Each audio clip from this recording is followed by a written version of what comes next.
Hey, what's up, everybody, and welcome to the Get Your Bell Rung Football Podcast. He is Kevin Reynolds. I am Bobby Wall, and we are here to talk all things football and hit you with some takes that might rattle you up a bit. On tonight's show, we are going to give our predictions for the 2022 season, including playoff teams and award winners, as well as take a look at a once-and-done league style. It's one of our favorites. And we'll finish up with some of the week one plays that we like and we're looking forward to. Probably some we're going to play in our once and done league and possibly DFS. So Kevin, how you doing, buddy? Pretty good. Had a drink or two here tonight. Let me ask you a quick question, friend. You know, one of my favorite mixed drinks is the Godfather, hence named after the movie The Godfather, when Marlon Brando had in his contract that there had to be somebody else set to make him Godfather. It's his favorite drink, 2/3 Scotch, 1/3 Amaretto. He's actually drinking it at the beginning of the show at his daughter's wedding. That's the drink he's sipping at his desk. What do you know about Amaretto? I do know that what you just went over with The Godfather, I did not previously know until you told me, I don't know, a few months ago. Amaretto, I don't know, it's a sweet liqueur. Yes, very sweet, very sweet. And I've Too always sweet for me, really. well, I don't think there's anything too sweet for you, Bobby. Come on. I appreciate that. Don't make me blush. But so we were at the liquor store this afternoon, me and my young lady, my little girl. She's 12. She's old enough to be in there. Just can't drink it. But What do you nonetheless, say? Amaretto is like $11.99, $12.99, but they have this really fancy pants flavor that I've never really paid attention to on the top shelf. It's $32.99 for the same amount. I was this close to getting it, but I'm like, do I really need to spend? I could get 3 bottles of this, the Jacquin, for the same as 1 bottle of this, and I'm just mixing it with my Lafroig. What should I have splurged for the $33 bottle? I mean, how I much think sweeter or better could it be? I think you need to do it once because regardless of whatever it is, be it amaretto or I mean, good grief, potato chips at the grocery store, get the expensive one at least once, and at least you know, hey, this was worth it, or you know what, I never have to do this again. But it might be life changing. Yeah, it could be. I like the way you think. I might head back over there tomorrow and grab a bottle and use it for special occasions for my godfathers. And the simple fact that you went Charlie Brown on me there, that's really all I needed. That sold me right there. You didn't have to say another word after good grief. Oh, dude, how excited are you that this is football week, man? This is Wednesday night. We got football tomorrow. The Rams take on the Bills, and then Sunday, man, Sunday and Monday, buddy. It's finally here. Are you as pumped as I am? I don't think I am because it hasn't really been able to set in yet. Because this being still warm out, I don't have a chance to think about anything other than tennis. But today it sort of hit me. I'm like, man, tomorrow night's football. And I Yes. mentioned to Alexandra, there's some new movie coming on Disney Plus because tomorrow's Disney Plus day. It's the real Pinocchio, like the Yes. life And I live was like, action.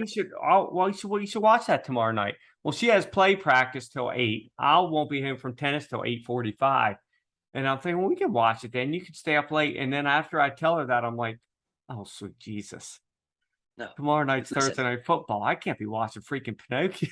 Yes, listen. This is not amateur hour, sir. This is where you put Pinocchio on the No, big I know. screen, Yeah, we'll and watch then Pinocchio. you have the Hulu or whatever you have your streaming service on the iPad next to you. Yeah, I might do that, or I might just not even care and just follow the game online. But no, we're still going to watch Pinocchio. I She's think going to fall I asleep anyway. I'll this still see the second half. this isn't the most proud moment of my life being a father, but last year I went to a pumpkin patch. And I had my phone in my pocket with one earbud in, listening to the red zone as it played in my pocket, and I listened to the red zone as I'm picking pumpkins out with my little boy. Again, not my proudest moment, but I didn't miss a play. Dude, I'm with you. And many of the folks listening will attest this. When I was younger, I'll admit I was a bit of a DICK when it came to this. That we've all seen the memes. Oh, it's football season. Okay, well, don't make any plans for me Thursday. Saturday night, Saturdays later in the season, Thanksgiving, every Sunday, every Monday night is mine. I don't care if the house is burning down. Don't tell me I'm watching football. And I probably took it too far. I doubt the ex-wife liked it all that much, but that's her problem. But I can't do that to Alexandra. Football is, as much as we love it and all that jazz, you're right. Certain things take precedent. I certainly wasn't going to skip the pumpkin patch. Yeah, that's what I'm saying. The stats are going to, people used to say it to me, well, the stats are the same whether you watch or not. I'm like, yeah, but if I don't have 4 screens up and I'm not clicking on this and watching that and watching that, I'm not going to enjoy it. Like, what enjoyment? You hate every minute of it. And I'm like, yeah, you're right. I do. Because it's our constant thing. What's our saying? We're either disappointed or relieved. We're never We're happy. relieved. Yeah, Never. we're never happy. So why do I actually subject myself to this year after year after year? I really still don't know, but I will never sacrifice my daughter's childhood to watch a Correct. bunch of gigantic men run really fast and do amazing things with a football. So with the season approaching, what is your go-to football food? Whether you have people over at your house, you're going somewhere else, you Uh, got to make something, bring something. What's your go-to? I wish it was something amazing like these amazing like wings or ribs or something, but typically it's one simple thing: Domino's. I have a 70-inch screen out in the garage. I sit out there, I plug in, I have the sound bar, the bass tube, plug it out, all that stuff, everything's in. I sit out there and I just drink Bud Lights all day, and then I order Domino's because I'm not a big on drinking and driving. I don't, most people should not be. So I wish it was something. Technically, I I wish I think had a it's better answer all. for you, but Domino's is my answer. Uh, it, as soon as you said it, I kind of giggled, but then I thought, if you show up to a party with like 5, 6 Domino's pizzas, You're a n- god. nobody's upset. No, you're a god. Nobody's upset at Oh, all. this guy. We love this guy. It's the Domino's guy. But I'll admit, Well, because you and I, we mentioned this earlier off the podcast. Uh, it is customary in the Wah home when you have people up for football. You start cooking, I guess, about 6 or 7 in the morning. It's all these amazing things, and it's great, and we all appreciate the time and effort you put into it. But it's so much order to just get on the Domino's app. It's so easy to do that. 100%. But I certainly appreciate the great lengths you go to make because you are a hell of a host. Uh, I appreciate that. And again, as we mentioned off there, I love to host and I love to cook. So some people might think, oh gosh, it's so laborious, right? All this work you put in, hours and hours of cooking and making stuff. It doesn't bother me at all. I enjoy it. No, you It's love it. it's You fun. you wear it on your Right, sleeve. You don't just right. do it. You love it. You're like you got your apron on and you're doing your whole thing while we're there, just making sure everybody's happy. Kiss the cook, big fella. And don't threaten me with a Um, good time. for me, wings are they're the 101 of any appetizer football food draft. But I tell you, one that I've really come to love is I will do stuffed jalapenos with cream cheese, minced garlic, and chorizo. And I'm telling you what, buddy, that really hits the spot for me. The spice and the flavor of the chorizo sausage, I absolutely love it. So maybe one of these days you get your butt down here in North Carolina, or I'll get up there in Maryland and we'll watch some football together. I'll make them for you. Let me ask you this. They do sound good because I like jalapenos. Have you ever done the giant jalapenos on the grill? You take the jalapeno, they got to be big, and you core them out. You take a hot dog, slice it in half, put a huge piece of cheddar in between them, make a sandwich, and then you stuff that some bitch inside the jalapeno. And then you tie it off with a little bit of rope and you stick them on the grill. Oh boy. I have not made them. I have eaten them. They are good. Yes. Um, and if we could just watch the language, that'll be awesome. Well, I don't think that's too bad. Well, there could be worse. That's for sure. Yeah, I mean that's a I mean we can hear that on wrestling any Monday evening. Somebody calling somebody that term. Yeah, that's fair. All right, so let's move into some of our picks. We'll start with the AFC. I'll go through all of mine, and then we'll get to Bobby, yours. I don't mean to interrupt you, but am I not going to get any props for 2 weeks in a row writing on the Oh, you know what? You're right.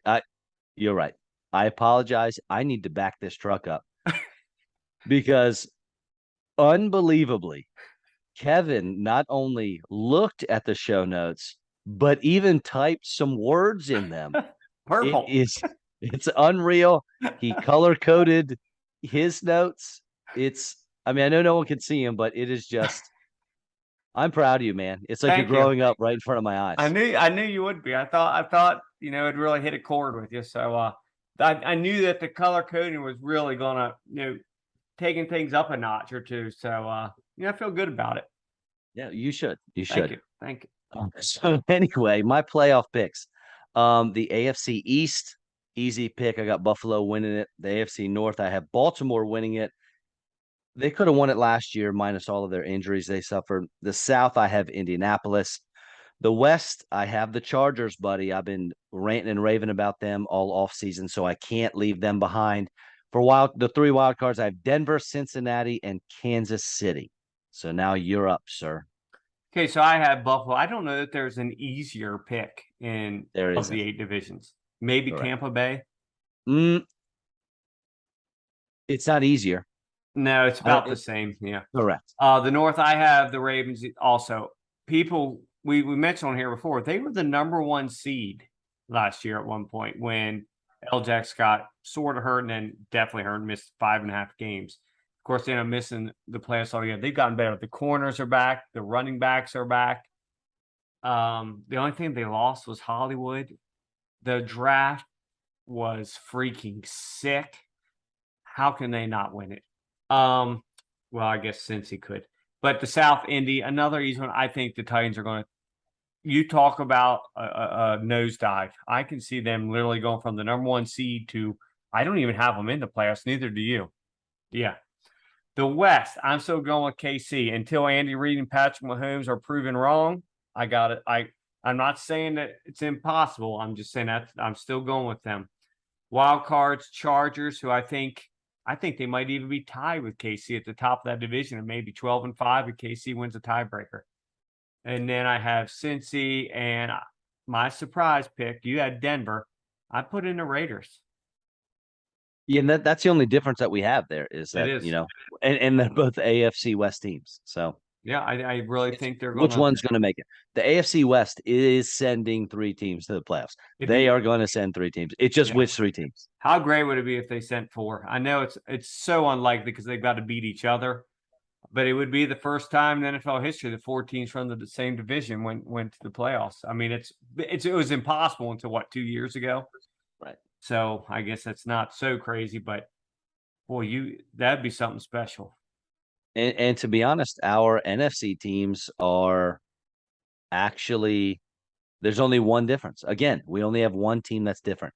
My NFC East winner is Philly. They have just done too much, and we'll talk about it here in a little bit. They've just done too much to not make the playoffs this offseason. I have Minnesota winning the North, Tampa Bay winning the South. San Francisco is my pick to win the West, and then my wild cards are Arizona, Green Bay, and Dallas. So it took me a long time, but finally, I really think Philly finally is going to take Dallas. I think it's going to be tight. I don't feel great about it, but I really think maybe I finally convinced myself to take the Eagles over the Cowboys. Minnesota, I think, is going to be the surprise team of everything. I think they're going to end up about 12-5 or 13-4 and surprise everyone. I had them this close to being the number 1 seed in the NFC because the NFC as a whole is weak compared to the AFC. I have Tampa just if you have Brady and then you have those other 3 teams, how could you not pick them? The West, I have the Rams winning, and I have the Rams actually as the number 1 seed. You don't even have them in the playoffs. Now, it's a curse that if you lose the Super Bowl so often, you don't even make the playoffs. But it's rare that a team wins the Super Bowl and doesn't even at least squeak into the playoffs, especially now with 7 teams. Please give me your logic before I throw out my wild card teams that you don't even think they'll make the playoffs. So it's not necessarily the Rams, but I think it's the other teams in the division. So the AFC division or the AFC conference is very top heavy. I mean, you got some juggernauts up there. The NFC is far more evenly, the talent's evenly distributed. And every year we have surprise teams make the playoffs. So Yep. we're going to be wrong. There are surprise teams that they're going to sneak in here Absolutely. like that we're not expecting. Cincinnati is probably one of those teams last year. No one had Cincinnati going to the Super Bowl. Come on. No one had Cincinnati going to the AFC Championship game. Um, so we're going to be wrong on some teams, and this is a surprise team that I pick is going to miss the playoffs. I'm not a huge McVay guy. Um, Okay, Bob. I'm I don't think that their running game is going to be great. I'm very low on Akers. I'm low on Allen Robinson. I'm low on their pieces. Stafford, how serious is his elbow? Because if he misses any game Stafford doesn't play is a loss for the Rams. They're not going to win any of those. So they have worries for me that I think other teams don't have. Okay. I always thought you were a Robinson fan, that you were one of his biggest supporters. Until I owned him in fantasy last year, and Oh, so that ruined you he has because he had spurred Justin me. Fields Yes, and the Red Rocket it's thrown to him instead of Matt and he Stafford. and he decided he was done playing football. Okay. Well, I don't think that'll be the case now since he has an actual quarterback. Akers, yeah, the jury's still out on him. I'm with you. They might not win the division. I had them as the 1 seed, but not making the Super Bowl. I'm dumbfounded that you have them completely missing the playoffs altogether. It was very Brian-esque of you to pick that. It's fine. I'm okay with that. Okay, fair enough, fair enough. So then my wild cards, I have Dallas and Green Bay, which you have, and then I have San Fran, who you picked to win the West. I think they'll win enough games to sneak in at 9-8 or 10-7 if they don't have 8 billion injuries. I'm still not convinced that Jimmy Garoppolo won't be the starter by week 7, but we Which wouldn't shall necessarily see. be a bad thing. It wouldn't. I did you read that thing today or yesterday? I saw something on some article online that there's already a rumbling here and there anonymously, maybe from a couple vets on that San Francisco team. Like, this guy does nothing but win for us. And you just threw him on the coals for this guy who is a fast runner. So if they start off 1-3, 1-4, 2-4, there's gonna be some grumblings and rumblings. For sure. If they're 1-4, 1-5, I mean, it's going to be more than rumblings, but we'll see because We will. listen, San Francisco, it's not always about who's the best player, which it should be. It's not always that way. It's about what did we give up to trade up to get Lance? You know We what gave it's up a lot. called? It's called Shanahanigans. And there's a lot of them going around. Straight up Shanahanigans. And it's been going around for literally decades and Decades. generations. Daddy first and now son Right. following suit. Right. Shanahanigans. All right, our AFC Championship game. My AFC Championship game are the Chargers against the Buffalo Bills, and you, sir, have your Baltimore Ravens against again the Bills. Yeah, I had the Bills as the number 1 seed. Do you have the Bills as the 1 seed? I do. Because we have it there, but it doesn't say mean they were the 1 seed. But yeah, I think the Ravens are going to turn a corner. I think, man, with the additions they have, I think with L. Jack's just beyond fired up. If they can stay Once you get healthy, paid, yeah, make that money. he's betting on himself. That's worked out in the last few years for a few players. I think they're going to have a huge year, but I think Buffalo finally has all the pieces. I think it could come down to a late freaking Von Miller sack in the 4th quarter of that game that seals it. But man, Buffalo is there a better top to bottom roster in the NFL? There is not. And you have to play there for an AFC championship where it's going to be like a -3-degree wind chill that they're all used to playing in. Baltimore's not exactly warm in the winter, but it's not Buffalo. Possibly. And then we'll go over to the NFC Championship game, and ours are very, very different, but very interesting because I have my Eagles playing the Tampa Bay Buccaneers. However, I will tell you, when I first wrote this up, I had Minnesota playing Tampa Bay. And I really went back and forth with that pick. I ended up taking Philly.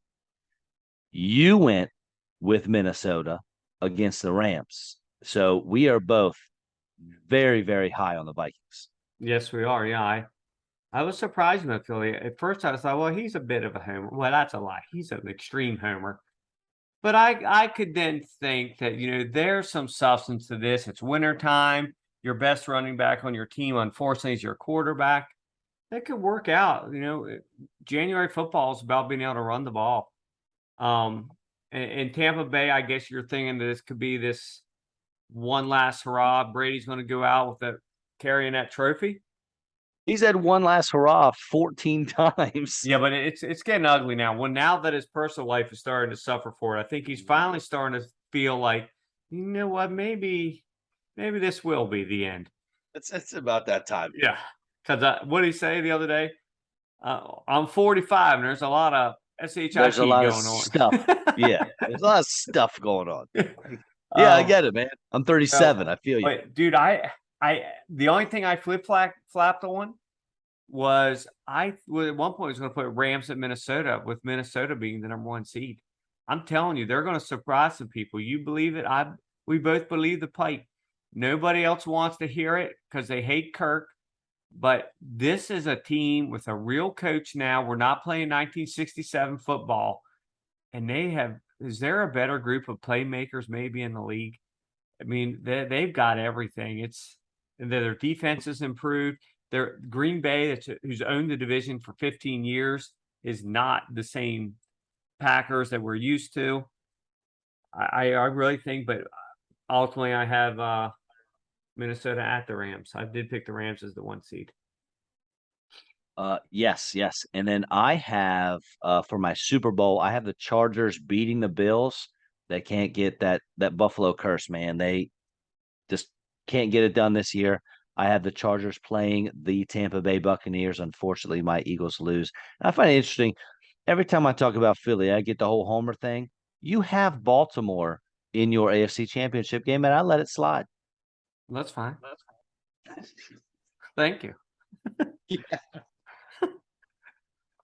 Okay. Baltimore's a team that many people believe will be there. I haven't seen a whole lot of hype for Philly making the NFC Championship game. You got to open your eyes, my friend.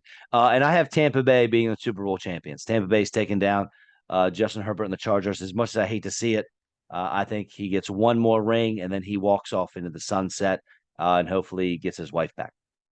Yeah, hopefully. What a mess that's become. I actually have Buffalo winning that AFC Championship and going up against Minnesota in the Super Bowl. The battle of 0-4 Super Bowl teams. And Buffalo comes out on top. The one thing I love about yours is someone has to win one. Has to. It's the curse will be over for one of those two cities. This whole Buffalo thing, dude, 4 years ago when Josh Allen first started, nobody would have predicted all this. He looked like he was going to be holding a clipboard the next year and out of the league in 3 years. And he turned a corner, and they have built this entire team around him. And at first it was because he had the rookie contract, but now he has a huge contract, and they still have all these pieces. And Buffalo, as you and I discussed the previous episode, it's magically become a destination city. Players want to go there. Used to be they couldn't wait to get the hell out of there. Cold, not that many people, no nightlife, no chance at building your brand. Now everybody wants to go there because of one person. Think about Miami. Beautiful place. It was like no sales tax or something, or no state tax for your contracts and all that stuff. Right, no state tax. Tyreek Hill's there, but he didn't choose it. He got traded. You have to be a winner. And if you are a winner, it doesn't matter where you are. It can be beautiful, sunny Los Angeles, California. It can be bitter, cold, cloudy, miserable Buffalo. But if you're a good team and you can win a title, people will go there because that's what they want to do. They want championships. They need that ring. They'll go there for Yeah. that. And finally, Buffalo, because I love Buffalo. I love their fans. Every time I meet a fan, I'm like, hey, I'm a closet Bills fan, man. I bleed eagle green, but if I'm going to root for anybody else, it might as well be the Bills because you guys are great and you deserve it. Like you need something. And let's go, Bills. I'm all for it. I'm concerned as to why you describe Buffalo as cloudy.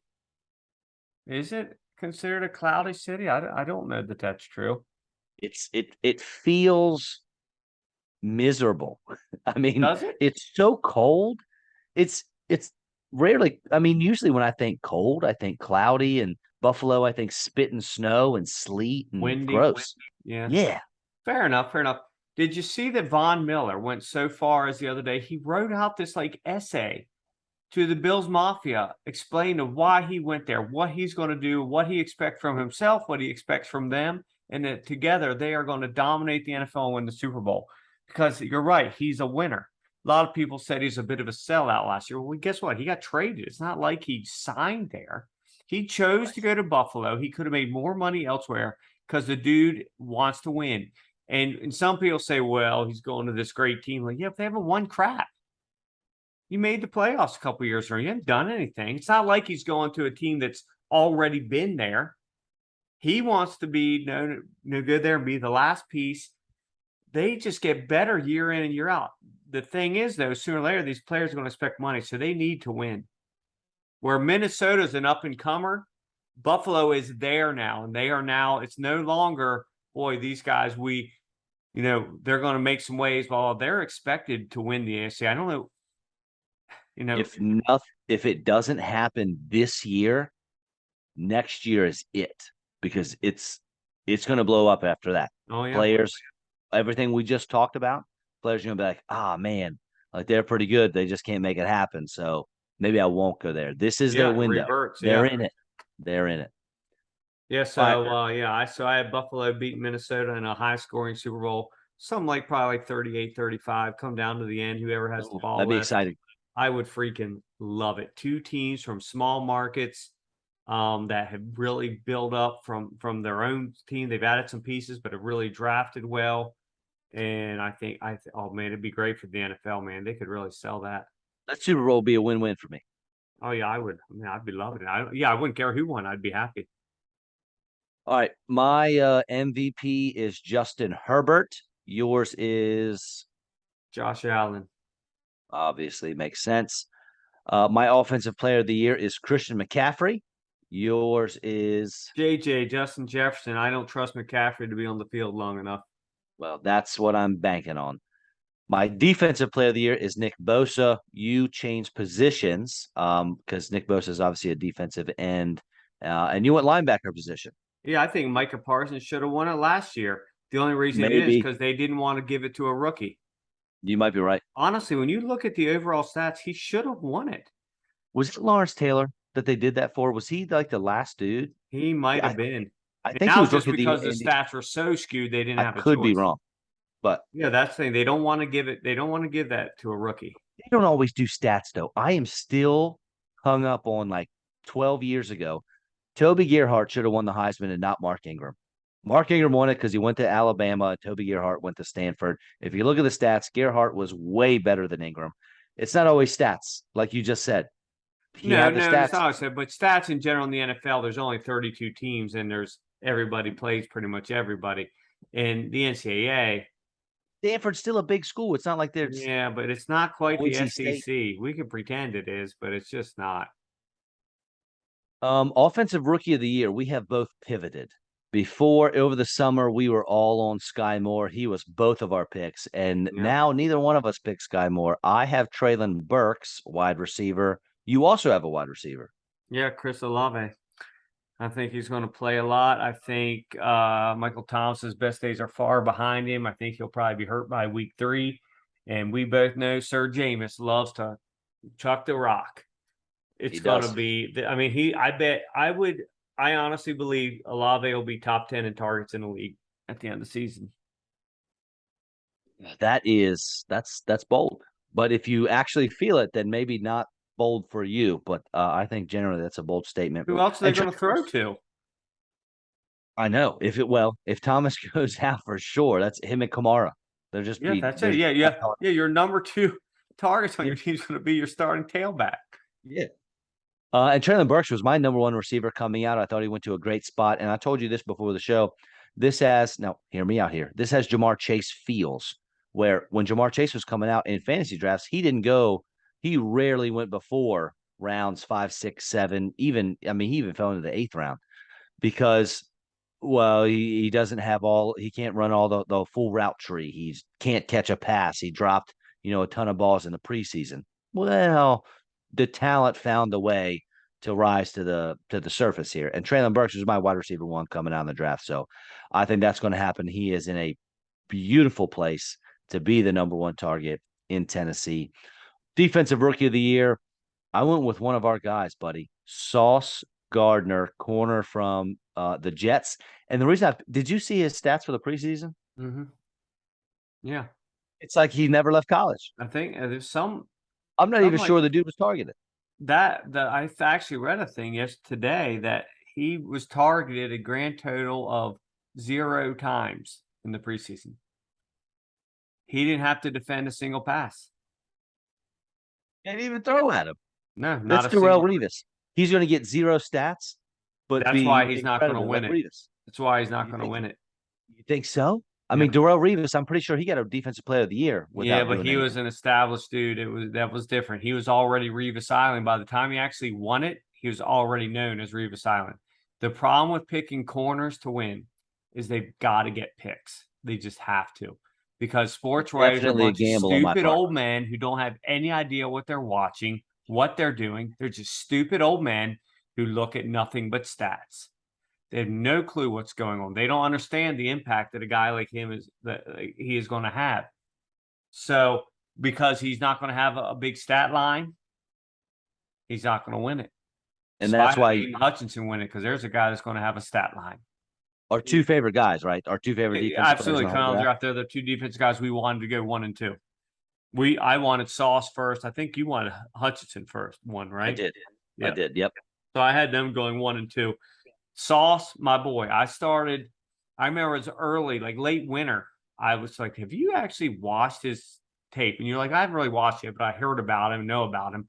And you watch, it's like, this guy's always the best player on the field. Like, most time it's like Dion, they won't even throw his way. When they do, it's almost like he's just toying around, like he's just out there baiting them. That's what Alabama So did. I They love didn't the even look at dude. him. I just don't think he'll win simply because a bunch of stupid old men won't vote for him because he's not going to have 9 interceptions because they just won't throw to him. Which great for the Jets, right? That's exactly what you want. Well, absolutely, dude. They're putting together a team. That's a roster to watch in the next 2 or 3 years. Not this year. And the number 2 overall pick last year is benched was probably going to be the first 4 games at least because Joe Flacco was named the starter. So that's going to be interesting to see how that pans out. But honestly, as far as fantasy goes, that's better for every. But he's not really benched. That's sort of skewing it. The guy's hurt.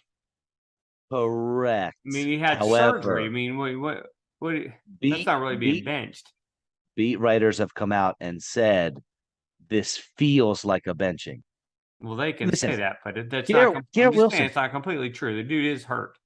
Garrett Wilson, the rookie, came out and they asked him in an interview. This is weeks ago. They said, what's the difference between Zach Wilson and Joe Flacco? And he goes, well, Joe Flacco throws a more receiver-friendly ball. It's easier to catch.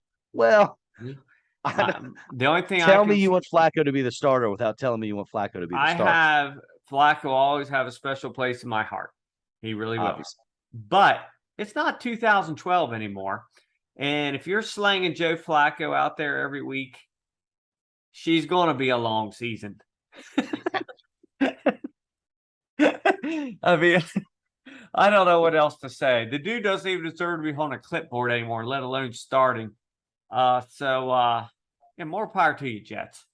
All right. Well, if the offensive player of the year for me is Christian McCaffrey, he is obviously my comeback player of the year.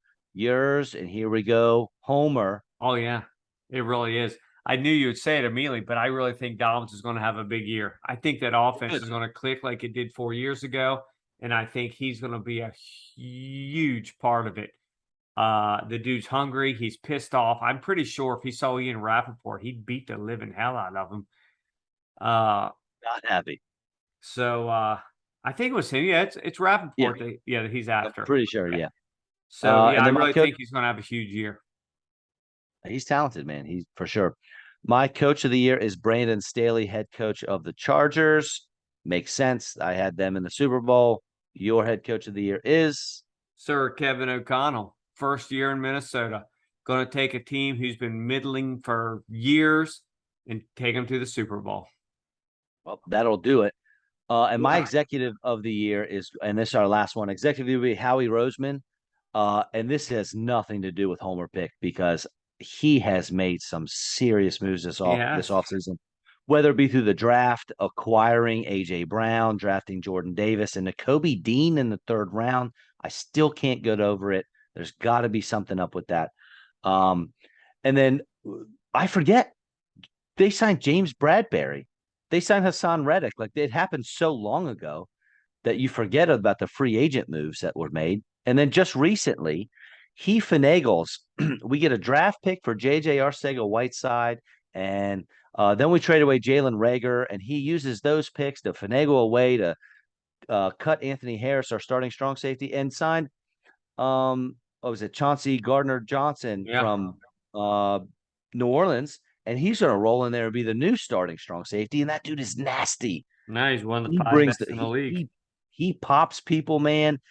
This is going to be the moves that he has done, Howie Roseman, to build this team. If they make it to the NFC Championship game, like I predict, there's no choice but to make him executive of the Yeah, year it was a because that dude is twofold deal there. it was Getting the wild. Wentz deal. Getting rid of Wentz is you freed up all that cash Yeah. from the imaginary salary cap, and you got all those picks for him on top of it. So now you're able to build around a quarterback who's making beans. You're able to get all these Even a second draft round pick, picks. not even a first round pick. You're able to get all these other guys in because you have all this free cash. When remember 3 years ago, they were down there with the Saints. They were in salary cap purgatory. They were in the red constantly. But now, man, he's really turned around. They have to win though. They have to believe the pipe. They got to go out there and win. It's a New Jack City. Have you ever seen New Jack City? Nino Brown? I have not. I have Oh, not. really? Oh, dude, for you, anybody listening, watch New Jack City. It's from 1991. It was the beginning, it showed how gangs and crack were going to take over the country, and they did. No, it's got Wesley Snipes as Nino Brown. It's got Mario Van Peebles, Judd Nelson. It's an amazing flick, but it just shows how these gangs took over the world. But there's at one point in it, there's all these needles and stuff on the ground. Somebody graffiti artist put this big thing, "Don't believe the pipe," up on the side of a building. It's an intense movie. It's really hardcore, but I think you would enjoy it. And for your executive of the year, I put Kwesi Adofo-Mensah from Minnesota. Guy knows what he's doing. Brings in O'Connell. The dude apparently has about 58 different statistics degrees of some sort or other and really knows his stuff. And I think if you do as well as he's done and you finally get rid of Zimmer and bring in your own guy and all this happens, I think he's got a good shot of winning it. I've never been big on execs because I think it's all sort of a crock. but But just because of that. So yeah, I saw you make this pick, and I started looking. He hasn't really done a lot I know. except hire Kevin They O'Connell. don't have to.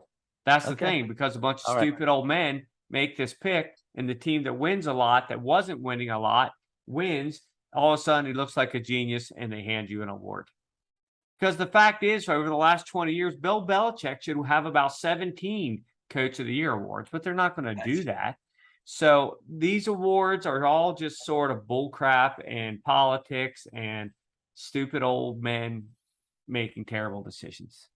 But you put one in there, so I was like, okay, I'll pick somebody. Well,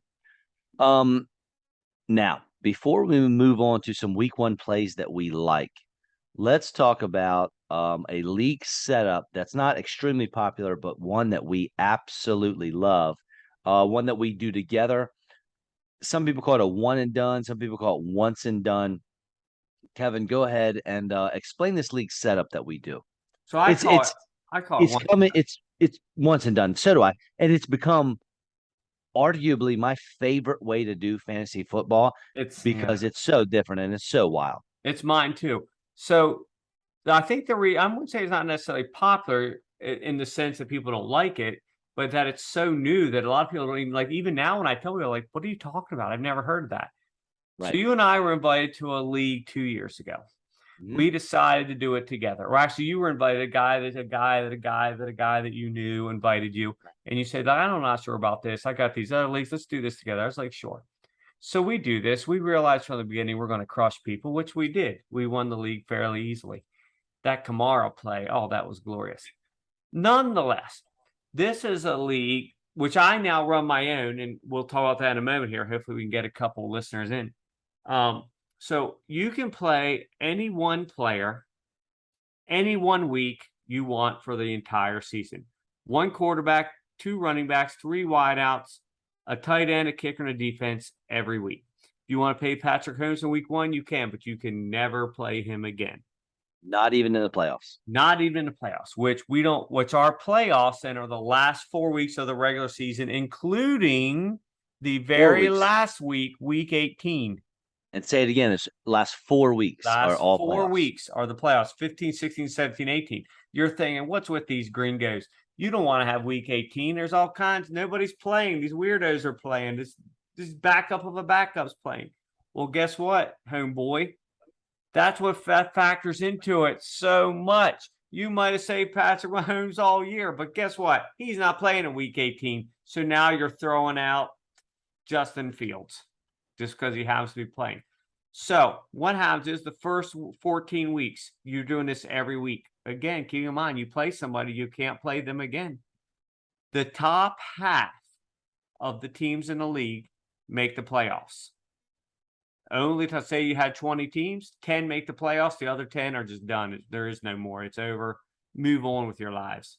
Is Buy some Christmas. you're not going head to head like No, normal not head to fantasy head. leagues. You It's go head to straight head. points. Not correct. Just points. So those top 10 teams all make the playoffs. Now our points reset completely back to 0.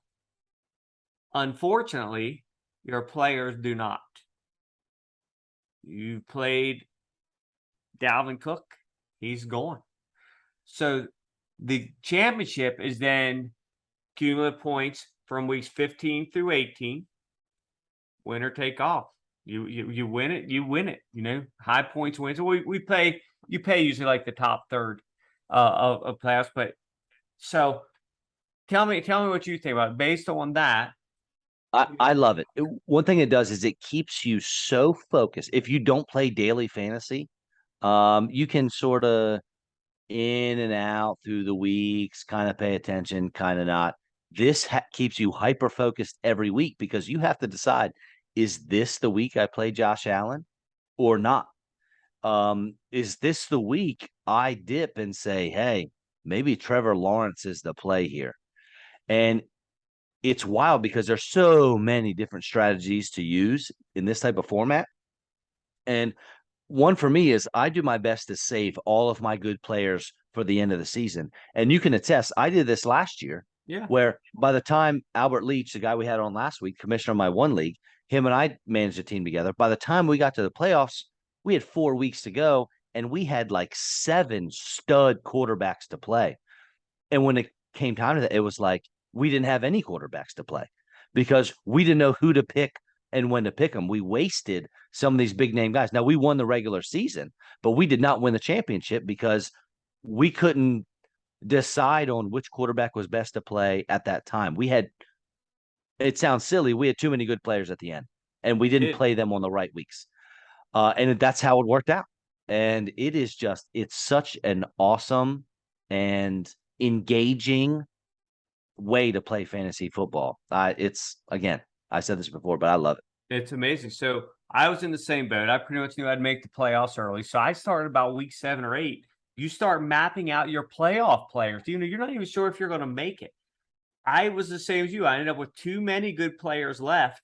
I never played Russell Wilson. I never played Dak Prescott. Never. I never played Zeke Elliott.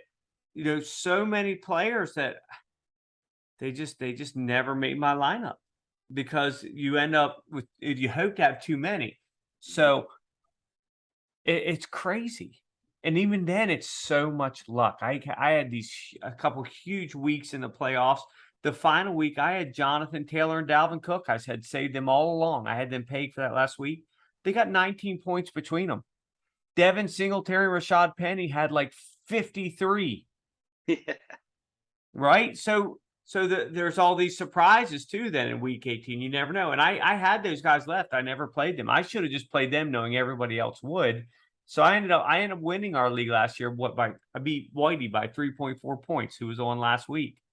And that's another strategy where if you know everyone is playing a player Play and them. you're leading, play that guy because you Yep. know no one's going to catch you. They can't. If you're behind and you know no one's going to play this guy, hey, let's roll the dice because maybe it'll pay off for us. Yeah, so we know our buddy Two Nut last year. He realized that about week 9 that he was far behind and he was going to miss the playoffs. So he had to start playing Mahomes, Allen, Rodgers every week, because if you don't even make the playoffs, you now saved all those players for nothing. Nothing. They don't do anything. They just sat on your bench all year and you don't ever get to use them. So you have to really start weighing using them in the regular season, saving them for the end. You have to weigh in that thing. Okay, the Bills are by far the number 1 seed. Well, they're going to play Josh Allen for 1 quarter in week 18. Well, you say Josh Allen for week 18. Well, guess what? He just got you 7 points. So there's just so much. And of course, we have injuries. Any given week, Dalvin Cook goes down. If there's 20 people in your league, 19 of them just played Alexander Madison. 20. All 20 play that. They're all in. Because you have to take risk when you can, hoping to get those points when there's injuries so you can save the studs for later. It's just so complicated. But the thing, you're right, that you said earlier on, that you really hit spot on, you are forced to be focused and pay attention all season, which can only help you in all of your other leagues. That's correct. I realized how much better it helps me be in my other leagues because I'm so tuned into this one. Yep, every week. And it's intense. And you and I, the way we look at it, I mean, we're looking every week at teams giving up defenses giving up yardage, defenses giving up touchdowns to specific positions, and making all these picks on guys, these fringe guys that, like, you know what? This is the week they should do something. And we only had 2 years under our belts, but I'd say so far we're doing pretty well. We won a championship together. Then I won last year. Leach carried you last year, and you guys at least made the playoffs. We both won the championship our first year. Leach and I won the regular season last year, and you won the championship. So listen, we got a lot of titles under our belt, Kevin. If you feel good about winning the regular season title, then I salute you. I appreciate it because I know you didn't. All right, let's move on to our week 1 plays, and we're going to post about the Once and Done League on the Facebook page because it's pretty sweet. And yeah, we'd like to get some people signed up. If you're somebody listening to this that's not in the league that would like to be, it's $50. $50. The top half make the playoffs. The top third in the people in the playoffs get payouts. $50. It's an awesome league. It's intense. Yeah, sure is. All right, some week 1 plays that we like, and we're not going to put out there, oh yeah, you should start Jonathan Taylor. Okay, that's a bit chalky for us. But for various reasons, we picked 2 players at each position to throw out there. I'll start quarterbacks. I said Russell Wilson. Week 1, he's heading back to Seattle. They had the 31st ranked passing defense, and he's going to want to show off his new weapons there in Denver. And then another one for me is Trevor Lawrence. He's at Washington. They gave up the 29th most passing yards and the most passing touchdowns a season ago. And guess what? This guy's got Doug Peterson. And if Doug Peterson can make Carson Wentz look like an NFL MVP, Trevor Lawrence has 10 times the talent that Carson Wentz has. So I'm feeling Trevor Lawrence this week as well. I like your Trev. The fact is, though, going from what he had at head coach, my dog is a better pick. Buddy? For head coach. Yeah, Buddy is would do better for Trevor's stat line than Mr. Urban Meyer. So Got an I argument. like that. But what I don't buy in is, you and I both, we're big proponents that last year's defenses mean next to nothing. They matter, but you But it's don't what we know. have to go on for week one. Right, for right now. But that said, I like that. I like that. It is, I think, supposed to be pretty stormy in here in the Maryland, DC, Virginia area. But still, I like that pick. I picked L Jacks against the Jets. The Jets are awful in general. I think he's going This to is put a some. reoccurring theme, by the way. Just pay attention to Ravens against the Jets. No, I think I only is he the only one? No, no, he's definitely Oh, I not. have Just the keep going. defense. Yeah, I have the defense. Yeah, I expect this to be a complete blowout. And I'm thinking about this again. I wrote on here from various views, including the once and done. So that's why I picked Mr. Cousins against the Packers. I think he's going to have a huge year. I think week one, they're going to set the tone. They're going to be at home. I think it's going to be a high scoring affair. And I think Mr. Cousins is going to have a big game.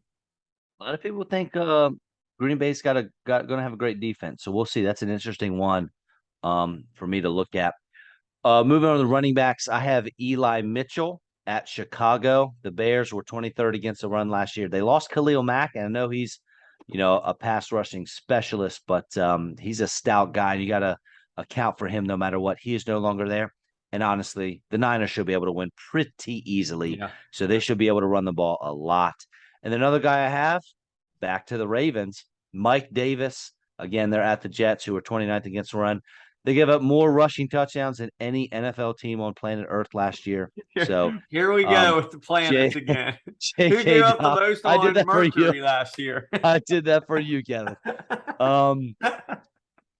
They got no one else to run the ball. J.K. Dobbins is still injured. I think Gus Edwards is on IR. So Davis just happens to be the guy. So, hey, if you DFS especially, get that guy in your lineup.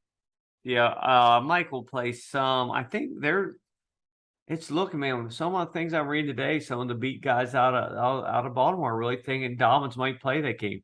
But if he does, I don't think he's not going to have 20 carries. That's not happening.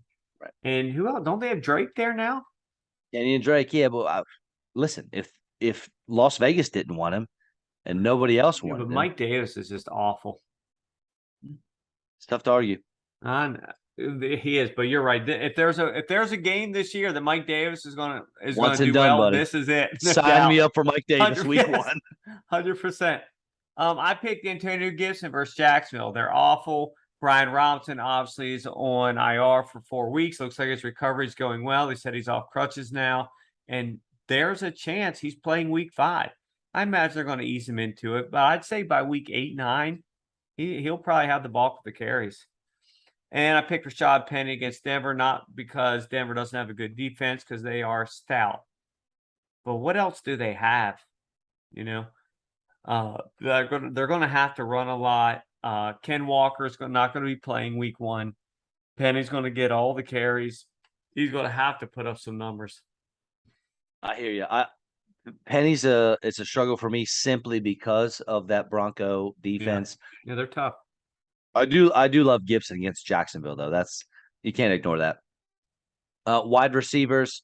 I'm not sure if we've talked about the Ravens yet, but I love Rashad Bateman against the Jets. So if you have Kevin Lamar Jackson starting, I'm sure you love the Bateman pick because he's got to throw it to someone. And the Jets were 30th against the pass.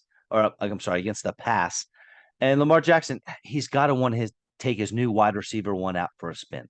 Okay. Hopefully he doesn't get put on Sauce Gardner. That's it. What's the word on Sauce? Because I looked today when I saw you put that in there. Is Sauce going to cover a side, or is he going to follow the number 1 receivers? If he follows the number 1 receiver, you couldn't pay me to put Bateman in my lineups this weekend. Correct. And as far as I know, nothing I've seen, word is out on that yet. And that would change for sure. If he's going to follow Bateman around, I would pivot from that 100%. Gotcha. But honestly, if you have Ravens, start them. It doesn't, whatever position they play. Until the Jets. If you're in an offensive line only league, start against them. Play their offensive line. And then my other guy is Michael Pittman. Gosh, I couldn't love this guy more. He's at Houston. It's like, dude, why don't you send him a marriage proposal? It's between him and your I don't boy know how to Mikey word it. Mike Williams. I mean, it's getting a little weird, a little I creepy. don't I don't know how to word it. I'm a few paragraphs in. I just want to really make sure it makes a lasting impression on him. It's just Houston had a middling secondary last year. They're trotting out two rookies week one. One of them we love, strong safety Jalen Petrie. One of them we don't, Derek Stingley. And Steven Nelson's the other corner opposite Stingley. And he's obviously no one's Darrell Revis. So Matt Ryan has hyper focused on his wide receiver one in the past, and that is now Michael Pittman. So let's roll. dude, I didn't hear any of that. What you told me you were a few paragraphs into your proposal? Like, are you really just letting it all out there? Like, really just spilling it all out? I have a Twitter message composed. Well, you're going to run out of characters. It's going to be one of those ones, like 1 of 7, No, 2 of 7, the 3 of direct 7. the direct message is we can type as much as you want, I think. Oh, dude, you are a freaking mess. I picked Mike Evans against Dallas. It's going to be a high scoring affair. Mostly because obviously I like Evans way more than you do. You still have your hate. No, you say you've come around. Is that correct this week? I have. This week you're still on board with them. Would you start Evans in once and done? Or is he a guy you're saving? He's a guy I potentially would, but I really want to save him. But I Okay. really I haven't put in my lineup for once because I don't put in Thursday players ever. So I really I want to because it seems like this is the time. Like Godwin's not going to be there. I know, and he's going to. I know. Yes, I'm struggling with it too. and Julio Jones has been named to the second team, but he's still going to play a lot. What are these guys all really going to do? They got to figure out something right off the bat with not really having a true, real pass catching tight end anymore. I could see him throwing to Evans 15 times in this game. But you so want to save him for something like once and done. I don't want to use Mike Evans in week 1. And you know they're going to try to cover him with Trayvon Diggs, so he's going to get at least Let two him. touchdowns. Let him. He might get he'll have 180 yards and 2 touchdowns, but Diggs will have one. Trayvon will have a pick. Diggs will have 1 pick 6. I think that doesn't hurt me. That hurts Brady. Right. Right. I don't care about that. Diggs he's trash, dude. I know, it's wild. Again, but the old man gave a ward or two because he had all those picks and a couple pick sixes, but they ignored the fact that he was only the eighth corner since 2000 to give up over 1,000 yards on the season. So from there, I picked Thielen versus the Packers. I think they're going to double JJ a lot. JJ will get his yards, but Thielen is going to get the TDs. Well, especially Irv Smith is still out. They're saying now he might play. But man, we've talked in the show before. They designed this offense, this red zone offense around Thielen. So we'll see how that. I think this could be a good week to play him too. Yeah, and you have Kirk Cousins starting, so let's roll with the stack.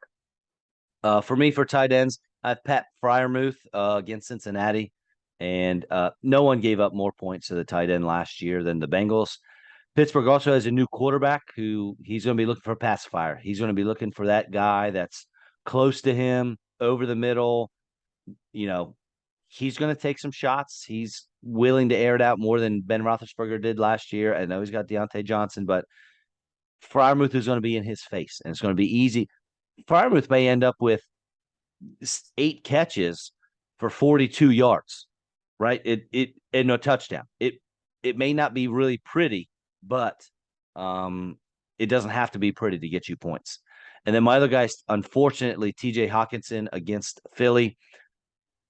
Philly is not and really has never been good against the tight end. For some reason, they absolutely ignore the linebacker position. I know they got Nakobe Dean, so we'll see how that goes. But the corners, Darius Slay and James Bradbury, they should shut down the receivers. So this is my beware of Amon-Ra St. Brown message for you.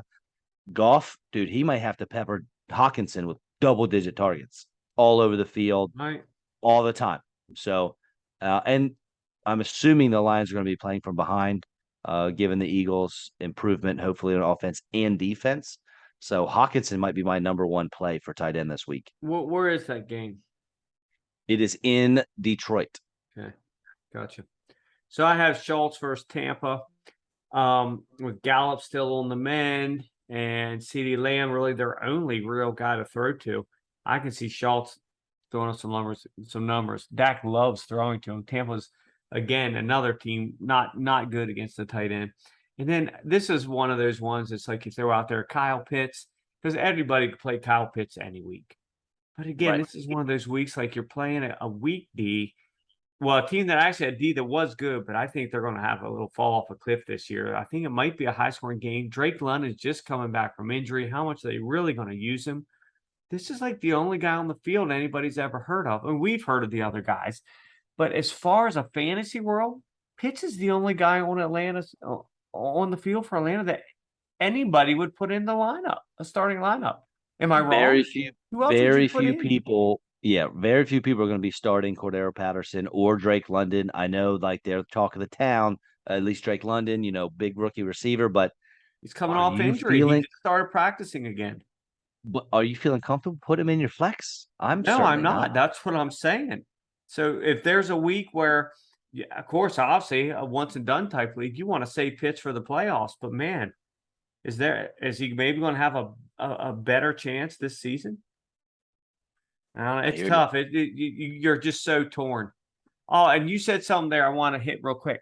A huge thing that you and I both love to do in the once and done league is stacking players. For those you not familiar with that, quarterback with a wide receiver, a Or tight running end. back with a defense, a quarterback with a tight end. All these things that you think in a game that's really going to get out of hand that you can really just yoke it up on that. Yeah, absolutely. And speaking of defense, I have my Eagles again against the Lions.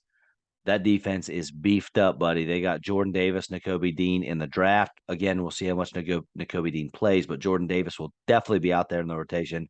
Plus, a new strong safety we talked about, CJ Gardner Johnson, Bradbury, and Reddick, I both mentioned already. Um, Good luck, Detroit, man. I love you, and I think you have good things coming in your future. Week one, I think, is going to be tough for you. And then my second pick I like for the defenses is the Cleveland Browns. I know they're at Carolina, they're on the road, and a lot of my picks are players on the road, which scares me a bit. But Baker Mayfield's back in town, and I know there's a revenge thing there, and everyone's like, Baker's going to go against his team. Baker's going to go. Guess what? Baker's team's going against him. They know him better than anybody else. And if you want to stream your defense and you're in fantasy, the Cleveland Browns have Carolina week 1, Jets week 2, Steelers week 3, and Falcons week 4. It's tough. They have, I bet, the best first 4 game schedule of any defense in the league. So you Can't get draft much them, better. you're good for 4 weeks, man. You put them in, regardless of how they do, no matter what, you're going to think next week they'll be better. So My only worry about the Browns D is the Browns O. I can see them that's fair. putting them some just awful, awful situations. And Carolina has, after all, the your offensive player of the year. So when he's on the field, that's a completely different team. Because I'll never, there's no doubt, I'll make no bones about it. When McCaffrey's healthy, he's the most dynamic player in the league. It's just a fact, Jack. For sure. For sure. But will he be? So I'm not saying it's terrible, but there's so many factors that go into that game. It's that's the one great thing about week one is you don't really, none of us, we can sit here and pretend all these other experts, nobody has a damn clue what's going to happen Not a next clue. week. Not a clue. Not a clue. But so I picked the Ravens against the Jets. Yeah, again, we're back on the Ravens. Man, again, Joe Flacco's your starting quarterback. Bravo. You need a new GM. We picked the Ravens for everything, every position except tight end because everyone knows to play Mark Andrews. Yeah, I mean, when you look at their lineups top to bottom, as much as the Jets are coming along, the Ravens of the starting 22 probably win 20 of those positions. It's not fair. It's just not. So and then I picked the Titans versus Giants, not because I think the Titans are amazing, but because I think Danny Dimes is horrible. Tennessee is at home, and the Giants they just seem like, even with the new coach, that they are just disarray. Like anything you read about, like they don't know if they're coming or going. this guy's hurt, this guy's not, who's starting, who's not. There's already dissension. They are just so mismanaged. And I can't imagine a week one that they're going to have their stuff together. Kickers, Bobby. Hold on. I'm torn on the defense. Okay. I got faith in Dable. I tell you what, though, if you're reaching for a defense, Tennessee's as good a pick as anyone to get a pick six. Yeah. For sure, because that's what Daniel Jones does, right? He turns the ball over. Maybe a sack, fumble recovery for a touchdown. I mean, do they even know who their starting wideouts are going to be in week one? Because it seems like they don't seem to really know who's even going to be healthy enough to play. It's true. Tony's today, banged Slayton up. took a pay cut today just to stay on the team. Why? Let them release you. Go somewhere else. What is wrong with you? One of the beat writers came out and said that Kenny Galladay all camp, all summer has been running routes with the fluidity of a mannequin. Yeah, but then they come out and say the Giants that he had some undisclosed surgery in the summer that is still nobody knows a clue what it was, what body part it was, how it affected him. But why would Slayton stay? He's showed enough the last few years that please, yes, release me so I can get the heck out of here and maybe go to a team that matters in this league.